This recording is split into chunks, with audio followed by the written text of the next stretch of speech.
Close your eyes and picture it. You're on a sunny 1950s highway.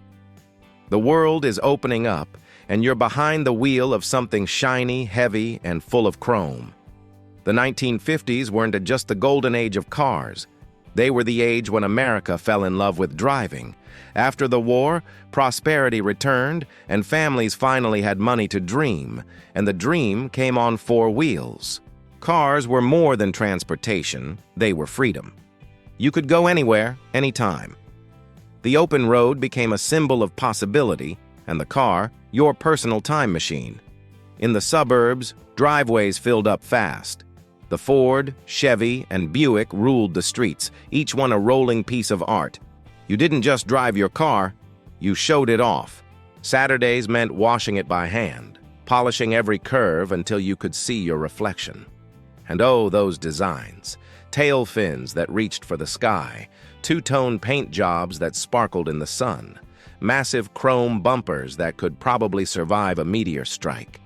Every car looked ready for the future, even if the future was just a Sunday drive. Owning a car in the 1950s meant something.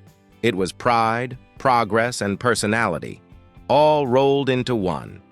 For many families, it was their first big purchase, the key to freedom and the proof that life was getting better.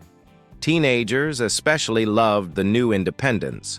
A car meant dates, drive-in movies, late-night milkshakes, and rock and roll on the radio. Every weekend was an adventure. The road was theirs. Gas was cheap, highways were new, and traffic jams were almost romantic. It wasn't about efficiency. It was about the experience. You didn't rush from point A to point B. You cruised, elbows out the window, wind in your hair, AM radio playing Chuck Berry. If you could own any car from the 1950s, which one would it be? A Chevy Bel Air, a Ford Thunderbird, or maybe that classic Cadillac with the rocket fins? Tell us in the comments. We love hearing which ride takes you back in time. Driving in the 1950s was an event.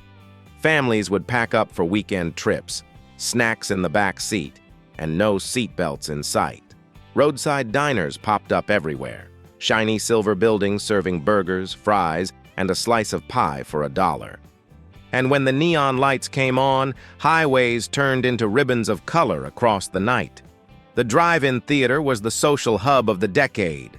Cars lined up under the stars, speakers hanging from windows, and everyone watched together from the comfort of their own front seat. Some came for the movie, others for the date. Either way, it was magic.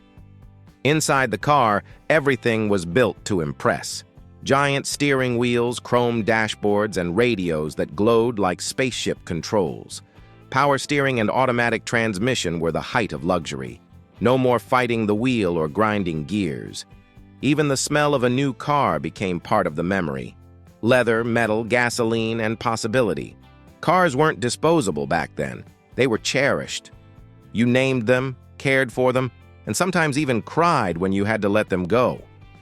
But beyond the shine and steel, what really made driving in the 1950s special was how it felt. Every journey, no matter how small, felt like an adventure. You weren't just moving through space. You were moving through life. It was a time when the horizon looked endless, and all you needed to chase it was a full tank and a good song. If this ride through the 1950s highways brought back memories of chrome and freedom, give this video a thumbs up. It helps others rediscover the joy of the open road.